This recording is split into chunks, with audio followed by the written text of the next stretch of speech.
Record करेंगे। मैं अपना तारुफ करा दूं, Sikandar Javed, advocate, supreme court. कानून से आगाही का हमने ये सिलसिला शुरू किया है, जिसको दोस्तों ने पसंद किया। तो इस सिलसिले में हम आज नया लेक्चर इस बात पे रिकॉर्ड करेंगे कि इब्तदाई वकालत में जब कोई आपके पास केस आता है तो आपने क्लाइंट से मुलाकात कैसे करनी है, मुलाकात में किन बातों का ख्याल रखना है और मुलाकात में आपने उससे क्या मालूमात लेनी है और आपने कैसे दस्तावेज़ात, मुतल्लिका दस्तावेज़ात लेनी है और उसके बाद उन दस्तावेज़ात और उसके केस से मुतल्लिक आपने किस तरीके से उससे बात करनी है और उसको तसल्ली देनी है या उसको तमाम ज़रूरी बातें क्या बतानी है। तो पहली बात तो ये आती है कि जब भी आपको वो कागज़ात दे जाएगा तो सबसे पहला बात है कि वो केस किसी न किसी ख़ास नौइयत का होगा। अगर हम उसको कैटेगरी में डालें तो सिविल का केस हो सकता है, सिविल में पैसों का केस हो सकता है, जदाद का केस होता है, डिक्लेरेशन का केस हो सकता है, या फैमिली केस हो सकता है, या फौजदारी केस हो सकता है, बैंकिंग का केस हो सकता है, किसी स्पेशल कोर्ट का केस हो सकता है। कहने का मतलब ये है कि जिस फील्ड का केस है, तो अगर तो आपको उस फील्ड से मुतल्लिक कुछ मालूमात हैं तो फिर तो उससे तो आप उस वक्त डिस्कस करें, वरना गैर महसूस तरीके से उसे कहें कि जितने आपके पास डॉक्यूमेंट्स हैं मुयस्सर वो दे जाओ और मैं ज़रा इसको तफसील से इसको स्टडी कर लूँ, मुतल्लिका कानून देख लूँ, फिर मैं आपके साथ इस पे तफसीली मुलाकात करूँगा और आप इस केस से मुतल्लिक डिस्कस करेंगे। उसे ये महसूस नहीं होना चाहिए कि आपका अभी इतना तजर्बा नहीं है, आपकी इतनी कानूनी दस्तरस नहीं है, आपकी अभी इतनी कानूनी मालूमात नहीं है। तो आपने उससे सारे डॉक्यूमेंट्स ले लिए, उसके बाद फिर बैठ के 1 दिन 2 दिन 3 घंटे 4 घंटे जितने भी केस की इमरजेंसी की नौइयत है, जल्दी का है तो इतनी जल्दी आपने उसको पढ़ के और उसके नोट्स बनाने हैं। क्यों कि जब आप उसके मुतल्लिका किसी वकील, सीनियर वकील से डिस्कस करने जाओगे तो आपको अपने केस के तमाम वाक़यात का पता होना चाहिए। कानूनी पॉइंट्स तो कुछ पता होंगे और कुछ वो बता देगा, लेकिन आपको अपने केस के पॉइंट्स का पता होना चाहिए। सीनियर वकील को अगर ये तासुर मिले ना कि भाई इसने केस की तैयारी नहीं की, इसने केस को पढ़ा ही नहीं, तो बड़ा बुरा इंप्रेशन जाता है कि मैं तेरे प्यो दा डैश डैश, कि मैं तुम्हारा नौकर लगाऊं, कि मैं ही सब कुछ बताऊं। तुम्हें कम से कम इब्तदाई बातें तो पता होनी चाहिए। तो रूटीन में अगर मैं ऐसी कोई बात कह जाऊँ कि जो अमली, जब तक एक अपनाइयत का माहौल नहीं होगा तो शायद बताना मुश्किल होगा। तो इसलिए बाज़ औक़ात समझाने के लिए बहुत सी मिसालें मैं देता हूँ। तो कहने का मतलब है कि उसको समझाने में और सीनियर को भी आपको प्रपोजिशन बताने में आसानी होगी। आपने तमाम चीज़ें पढ़ ली, नोट्स बना लिए। नोट्स यही बनाने हैं ना कि बाप का नाम क्या है, बंदे का नाम क्या है, जदाद की तफसील क्या है, कितने हिस्से की सेल की है, अगर फौजदारी का केस है तो कौन सा जुर्म है, FIR का नंबर क्या है, थाना कौन सा है, अगर बैंकिंग का केस है कितना कर्जा लिया था, कितना देना है, क्या रेट लगाया। तो जितनी आप उसमें से मालूमात ले सकते हैं, तफसील तो फिर आपको एक्सपर्टिस के बाद होंगी ना कि मुतल्लिका मालूमात तक आप कितनी जल्दी पहुँचते हैं, लेकिन कुछ तो करना है, आपकी तरफ से मेहनत होनी चाहिए। आपने तमाम नोट्स बना लिए, फिर उसके बाद जैसे मैंने पहले लेक्चर में बताया था कि आपने वकला का एक पैनल बनाना है, लिस्ट बनानी है कि अगर फौजदारी नौइयत का केस है तो मैंने इन वकीलों से डिस्कस करना है, सिविल का केस है जदाद से मुतालिक तो मैंने इन वकीलों से मशवरा करना है, अगर रेवेन्यू का केस है तो मैंने इन वकीलों से मशवरा करना है, बैंकिंग का केस है तो इनसे। खैर मतलब ये आप पैनल के मुताबिक आप उनके पास अपना ब्रीफ लेके चले गए, उन्होंने आपका केस देखा, आपको मुतल्लिका गाइड कर दिया कि ये कानून पढ़ो, ये चीज़, और उनसे आप पूछें कि सर मेरे इस केस से मुतल्लिक कौन कौन से कवानीन का इतलाक़ होगा और इससे मुतल्लिक सर कुछ केस ला बता दीजिए। फिर उसको दोबारा स्टडी करें, फिर उसके बाद एक नए दूसरे वकील के पास जाएं ताकि आप अपना पिछला जो सीनियर ने बताया है वो व्यू या कंफर्म होगा कि हाँ उन्होंने ठीक बताया, या वो कोई नई बात बताएंगे जो आपको पहले वकील से नहीं पता चली। तो अगर कोई ऐसा कंट्राडिक्शन आ जाए कि उन्होंने कुछ बताया था इन्होंने कुछ और बताया है, तो फिर एक तीसरे वकील से भी आप एक ले। ये मेहनत इब्तदाई वकालत में करनी पड़ती है, तब आपको एक्सपर्टीज़ मिलती है, फिर आप इस काबिल हो जाते हो कि उसी नौयत का जब कभी तुम्हें दोबारा कोई और केस आएगा तो आपको फिर इतनी मुश्किलात का सामना नहीं करना पड़ेगा। एक नोटबुक बनाएं और उसमें केस का उन्वान लिखें, क्लाइंट्स का नाम लिखें और उस केस से मुतल्लिक जितनी भी मालूमात है और जितनी भी सीनियर से मिली वो उस पर लिखते जाएं, क्योंकि इंसानी जहन तमाम मालूमात नहीं रख सकता, लेकिन आपकी कॉपी जो है वो तमाम मालूमात महफूज रख सकती है कि उसी केस को जब आपने दोबारा डील करना है तो आप वही डायरी के सफ़ात सामने रखेंगे तो आपको पूरा केस रिवाइज हो जाएगा, क्योंकि उसमें तमाम पॉइंट्स लिखे हुए होंगे।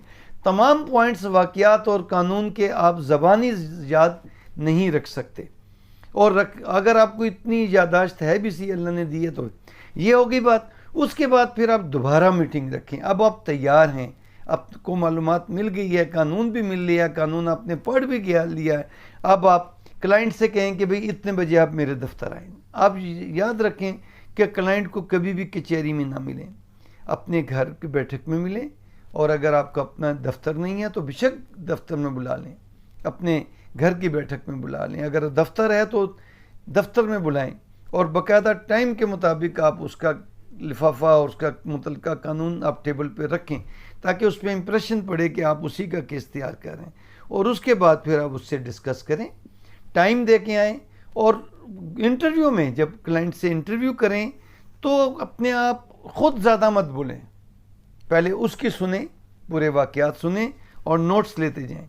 गो कि आपको नोट्स की ज़रूरत नहीं है, आपके पास पहले से सारे मालूमात हैं, लेकिन फिर भी एक कागज़ पेंसिल और एक गत्ता आपके सामने हो, आप उस पर नोट्स लेते रहें कि उसको एक जहनी सुकून मिलता है, नफ्सियाती सुकून मिलता है क्लाइंट को कि वकील साहब ने मेरी तमाम बातें लिख ली हैं, बड़े गौर से वकील साहब ने मेरा केस तैयार किया है। जब उसके तमाम वाक़यात सुन लें, तमाम उसका कैथारसिस सुन लें, बाज़ का तो वो रेलिवेंट बात भी कहेगा, लेकिन अभी आपकी वकालत का इब्तदाई मरहला है तो आप उसको बीच में टोक नहीं सकते कि तू फजूल गल्लां की जाना, कम दी गल दस। नहीं, ये नहीं कहना आपने उसको। आपके पास टाइम है, आपके पास कौन से को कल को 20 केस लगे हुए या 10-5 केस लगे, नहीं, उसको मुकम्मल सुनेंगे तो उसका कैथारसिस हो जाएगा, उसको सुकून मिलेगा कि मैंने वकील साहब ने बड़ी तफसील से सुना है। उसके बाद फिर आप अपने पॉइंट्स बनाए थे आपने कि वकील को, उसको सुनने के बाद क्लाइंट को अब मैंने ये बातें पूछनी है इससे, तो आप वो बातें उससे पूछें और लिखते जाएं वो बातें। फिर उसके बाद आप उसको तसल्ली करें कि देखें भाई आपके केस बहुत अच्छा है, तफसील में मत जाएं कभी भी। क्यों कि एक नुकसान ये है कि जितनी तफसील में जाएंगे उतना आपका क्लाइंट ज़्यादा कंफ्यूज होगा, और दूसरा नुकसान ये है कि आप जब उसको सारे अपने पॉइंट्स बता देंगे कि इन पॉइंट्स पे मैंने आपका केस चैलेंज करना है, तो अभी तो फीस तय नहीं हुई, अभी तो केस बुक भी नहीं हुआ, वो कहेगा अच्छा वकील साहब मैं मशवरा करके आऊँ। वो कहेगा जी पॉइंट्स तो सारे पता चल गए हैं कि किन पॉइंट्स पे मैंने लड़ना है मेरा केस, तो मैं फिर कुछ सस्ता ही वकील रख लूँ। तो नहीं, उसको सारे पॉइंट्स मत बताएं, उसको बस तसल्ली कराएं, गारंटी मत दें, तसल्ली कराएं कि ठीक है भाई तुम्हारा केस में अच्छा केस है तुम्हारा, इंशाल्लाह बाकी हम मेहनत करेंगे, लेकिन भाई गारंटी अल्लाह के हाथ में है, तो हार जीत अल्लाह के हाथ में, उसकी कोई गारंटी नहीं। उसके बाद फिर वो अगर आपकी फ़ीस बुक हो जाए तो हमेशा कोशिश करें कि बहुत लंबी छलांग भी ना मारें फ़ीस की, मुनासिब फ़ीस। आपको कचहरी में रह के वकीलों से बात करके, सीनियर से डिस्कशन करके कि सर इस केस की कितनी फ़ीस होनी चाहिए, मैक्सिमम मिनिमम, तो उन सीनियर वकला को तो क्योंकि तजर्बा होता है, वो कोई 2 लाख बताएगा, कोई 10,000 बताएगा, कोई 5,000 बताएगा। लेकिन एक बात याद रखिए, फ़ीस जो है वो वकील की काबिलियत और क्लाइंट की माली हैसियत के मुताबिक तय होती है। अगर वकील काबिल है तो उसने कहना कि जी मैंने तो 2 लाख से कम नहीं लेना, ले जाओ केस, उसको केसों की कमी नहीं है, उसके पास तो और क्लाइंट आ जाएंगे, उसकी तो एवरेज चल रही है, आपको केसों की कमी है, तो आप उसको एक मुनासिब फ़ीस बताएं।